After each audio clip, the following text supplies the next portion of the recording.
There's been a trending conversation online about things that you just can't wrap your mind around. Like, why does this work? Why does electricity work? How? Yeah, I mean, I can't explain that one. Me neither. One of the other ones that was real popular that I also can't wrap my head around, however, I have spent money on it, is cryptocurrency. I don't get how cryptocurrency works. It's literally like it's just made up. It's anonymous, untraceable money.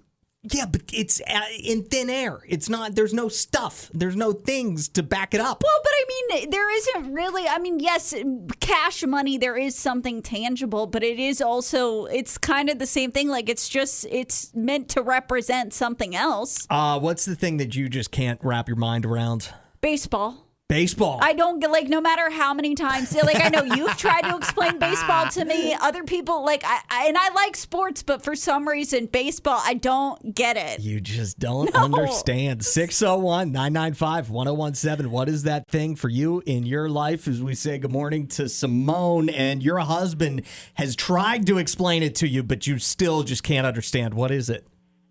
I literally cannot understand Natchez Trace. Like anything about it. I don't understand how you can enter it from two separate points, go the same direction. Like, say you turn right on both entrances, and you end up in Clinton on one side, and you end up in Kosciuszko on the other side.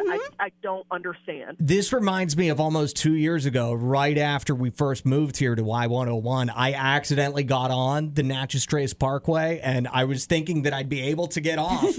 And then I don't even know where I ended up, but I had no idea. Like, I had to get out my GPS and everything, and it was like, oh, yeah, you're going to have to keep going straight for like 20 miles. Have fun with this. Yeah. Exactly. Yep. Simone, that's such a good one. We appreciate you. Thank y'all. Have a good one.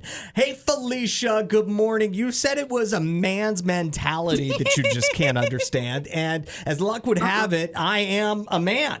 So what has been the latest thing, men's mentality-wise, that you just can't wrap your brain around? They don't know how to ask for directions. Well, that's because we don't want to seem like we're dumb. We need to pretend like we're smart and we can get places without the help of directions. Stop pretending. That's a good point, As Felicia. I just said that I got lost on the Natchez Trace Parkway. Thank you so much, Felicia. You're the best. Everything good with you? Everything is fabulous. I love to hear that. You have a great weekend, okay? You guys too. All right, talk to you later. We're talking about things that you can't understand. We're Adam and Allison, 601-995-1017. It could be a piece of technology that you don't get. It could be you don't like Felicia said, men's mentality. Yeah.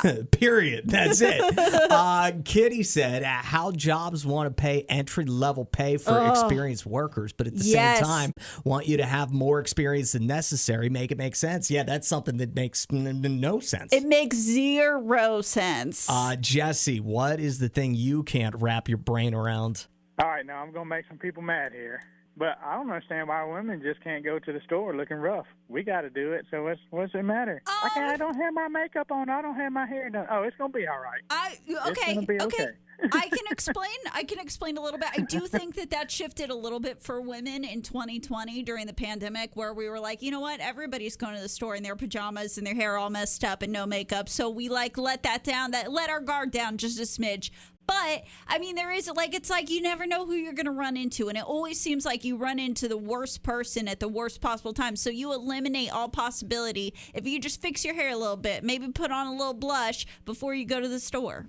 Well, I guess there's always that one judgy woman that you're going to run into. Yep. And she'll be like, ooh, look at her. She's ratchet. So I got you. Okay. Well, I don't know if this is going to upset anybody, Jesse, but I agree with you 100% because I find like the messy, just rolled out of bed, sweatpants, baggy T-shirt, no makeup, maybe yesterday's makeup.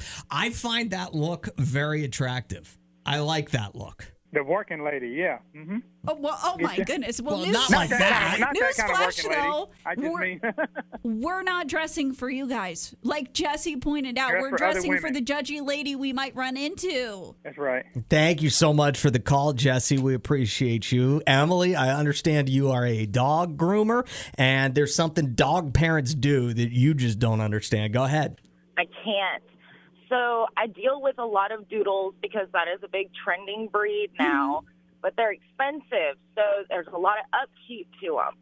And I don't understand how a lot of people can spend like $3,000 on a puppy and not like brush it at least a little bit every day. Like that's the most dogs I shave.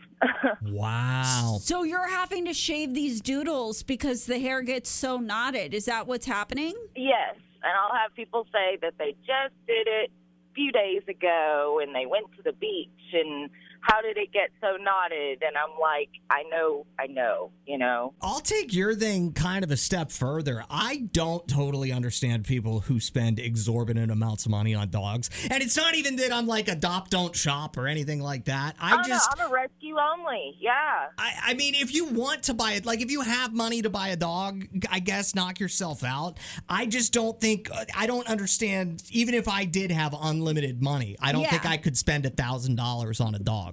No. Thank you for the call, Emily. We appreciate you. Suzanne texted us. She doesn't understand balls, specifically pool balls. And you know how they say big or little balls whenever it comes to playing pool? No, because I don't get pool. Yeah, I don't get it either. That's something I never understand. Why can't they just, the vernacular just be solids or stripes? Right. That is easy for me to understand. Right. But like if I go home and visit my parents, my dad has a pool table and we'll be all playing pool and it's like, oh, are you high balls or low balls? It's like, I don't know. I'm no balls. I don't understand. Yeah, it's too confusing for me. I'm surprised that Suzanne, or I guess just like proud of her for even understanding the basics when it comes to pool.